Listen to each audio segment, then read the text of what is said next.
Hey everyone, this is Grandmaster Ben Feingold with our video series for Queen C2 Nimzo Indian. And in this video, we're going to discuss the move Knight C6. And here's the starting position of the video series. Knight C6 is the move for this video. This move tries to take advantage of the fact that white played Queen C2 by attacking the pawn. So you develop a piece and you attack a pawn. If you play E3 to defend your pawn, you're blocking your bishop again. So almost everybody plays knight to C3, knight to F3. Okay, now the usual way for black to play when he plays knight C6 is to try to play D6 and E5. This makes sense for two reasons. This bishop can get out, and you're putting your pawns on the dark squares because you're probably going to trade off your dark squared bishop. So that's the normal way to play. Now, of course, you could castle first and then play for D6, E5 later. But let's just look at D6 right away because, that's the idea. Now, I want to play E3 at some point, but I don't want to block my bishop. So I sort of co-invented this line in 1988 when I played bishop to G5. And the idea is to play E3 next move. And black says, no, I'm going to play H6 and force a reckoning. And you might say, like, H6, why can't I just play the usual? The usual blunders and or sacrifices a pawn, depending on your point of view, which is bishop H4. Black wins a pawn now. So G5, G4, the knight moves, then knight takes D4. Some would argue white has compensation, but most would argue he does not. So you move the knight, knight takes D4, white's up a pawn. Now, a lot of you are screaming at your computer right now, which is another issue, that after knight takes D4, I'll just play a random move, that queen A4 check wins the bishop. Incorrect. First of all, the bishop's not attacked, because if you take the bishop, knight C2 check wins. So that's not even attack. So bishop D7 is the best move. And if you do anything, you still can't take the bishop. Obviously, knight C6 just protects the bishop. So, yeah. All right. So this is a pawn sacrifice that you probably don't want to make.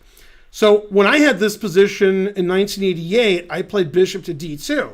A lot of people play bishop D2 and don't play bishop G5. So the black pawn's on H6. The difference is if you're definitely going to castle a queenside with white, I recommend this way of playing. If you're going to castle kingside, probably just play bishop D2 first. And the reason is, let's say they castle and you get the bishop. Now when you castle queenside and everybody's trying to checkmate everybody, it's helpful for white this pawn's here. So when you play G4, H4, G5 is very annoying. You're attacking the knight and the H pawn.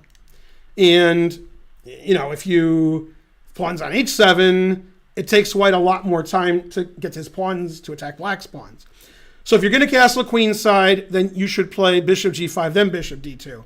Also, if they don't play H6, they play some, castles. Then you can safely play E3, and this trick doesn't work anymore because the E3 pawn's defending the D4 pawn. There is no pawn sacrifice. So this is just good for white. So I like bishop G5 personally, but okay, you can play bishop D2 also. Some people, and I don't agree with this, try to play G3, bishop G2. I don't really like that way of playing for white. And black's just going to play E5 at some point. Now, one funny thing, let's pretend I'll just play bishop E2 for the heck of it. And they play E5. And let's say somebody plays D5. In this position, A3, D5, and taking, they're all good. But let's play here. This is a blunder you don't want to fall into, but you do want your opponent to fall into it when you're white, but not when you're black. In this position, black, I should say, is forced to play bishop takes C3. If he moves his knight somewhere, queen A4 check does win the bishop. No, got to be careful when your bishop's on B4 for a long time. So usually it goes bishop takes, knight E7. And you can play E4 or E3 here, or knight to D2. I think I've played all three moves. And then it's a very positional, white has two bishops, white has more space. but black has his pawns on the opposite square of his bishop, which is good. I didn't mean to do that. Mouse slip. And, you know, the engine likes white a little because the engines like 2 bishops and extra space, which I also do. And I've won and lost and drawn these positions, but I think I have a plus record. I think so. So knight c6 leads to a more blocked position than the other moves, because usually black is trying to play d6, e5, getting this bishop out, and the knight and the pawns, you know, put pressure on the center and get in the center. It's a different way of playing for black than if black plays c5 or d5 early.